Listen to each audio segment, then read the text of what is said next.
High নীলা, জুয়েল চৌধুরী।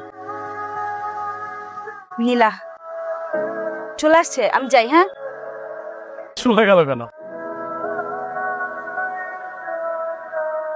এটাকে তো ভালো লাগছে, এটা দেখ না কিছু করা যায় কিনা। দোস আর বয়ফ্রেন্ড আছে দেখছিস, তাছাড়া ওরা সিরিয়াস অনেক। আরে বয়ফ্রেন্ড আছে তো কি হয়েছে, সিরিয়াস আমিও হবো, অসুবিধা নাই তো, তুই একটু দেখ কথা বলে। ঠিক আছে, আমি ট্রাই করবো। শিওর? ওকে। চল তোর আজকে ট্রিট দেই। আসসালামু আলাইকুম। কল করছিলেন তামিম ভাই? জি ভাই, ওঠেন ভাই। ভাইয়া ক্যাশে না অ্যাপ ক্যাশ? ঠিক আছে ভাই। আচ্ছা নীলা, আজকে আমরা বাইরে যাচ্ছি, জুয়েল আমাদেরকে শপিং করে দিবে, তুইও চল। না না আমি যেতে পারবো না, আমি রাকিব আসবে না নিতে আমাকে। আরে রাখ তো রাপি, একটু ফোন দিয়ে বল আশা লাগবে না, চল প্লিজ। চল। দামি দামি জিনিস মিষ্টি ফকিরের পোনায় তো দেয় নাই। আরে নীলা, এগুলো কই পাইছস তুই? এত দামি দামি কাপড় চোপড়, দামি দামি ব্যাগ। আমার ফ্রেন্ড কিনে দিছে জোর করে, আমি নিতে চাই না। ধরে সিরিনটা কি বহুত বগনি? হ্যাঁ, ওর বাপ হচ্ছে শিল্পপতি। শোন, ওই শিল্পপতি বন্ধুটার লগে না চোখা পারবি। আরে কথাবার্তা কবি, এরকম দামি দামি গিফট পাবি। সিম্পল একটা গিফট দেওয়ার জন্য। জুয়েল, এটা তো অনেক দাম, আমি এটা রাখতে পারবো না। আরে কি বলো অনেক দাম? এটা তো এখনো লেটেস্টটা আসে না, আমি তো চাইছিলাম তোমাকে লেটেস্টটা দিতে। তুমি এটা রাখো।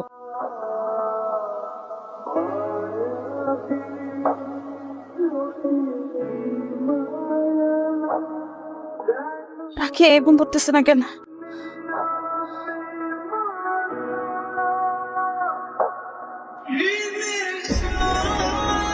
কি ব্যাপার নীলা, এত রাতে? জুয়েল, আমার মায়ের অবস্থা খুব খারাপ। জুয়েল, কি করা বুঝতেছি না। রিল্যাক্স হও, একদম টেনশন করো না, আমি এখনই গাড়ি নিয়ে আসতেছি।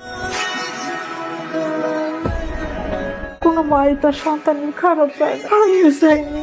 অভাবের সংসারে কত কষ্ট করে তারা মানুষ করছি। আজকাল যখন আমি অসুস্থ হয়েছি, আমরা কিছু ভাইবা ওঠার আগে জুয়েল ছেলেটা আমার হাসপাতালে নিয়ে এসে আমার চিকিৎসা করাইছে। পরে দেখে আমার কি মনে হয়েছে জানো, ওই রকম একটা পোলার হাতে যদি তরে আমি উঠাই দিতে পারতাম, কোনো চিন্তা থাকতো না। তো এই যে আমি অসুস্থ হয়েছি, এই পোলাটা কত কিছু করলো।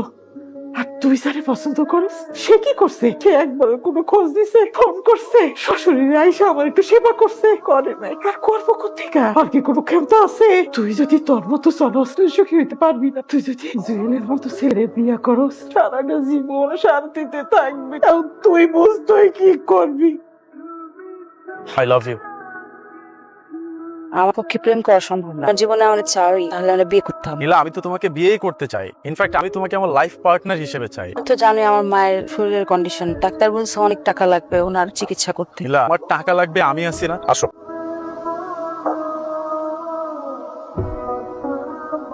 ভালো আছেন ভাইয়া? নীলা কি ক্লাসে? নীলা তো আজকে ক্লাসে আসেনি, ও হয়তো জুয়েলের সাথে গেছে। জুয়েল তো আজকে ওকে প্রপোজ করেছে, হয়তো ওরা একসাথে ওর বাংলোতে আছে। ভাইয়া না, তো ধরো, এটা কান্না করার সময় না। রিল্যাক্স নীলা, এটা নিয়ে এত হেজিটেট ফিল করা কি আছে? তো কয়দিন পরে বিয়ে করব, তাই না?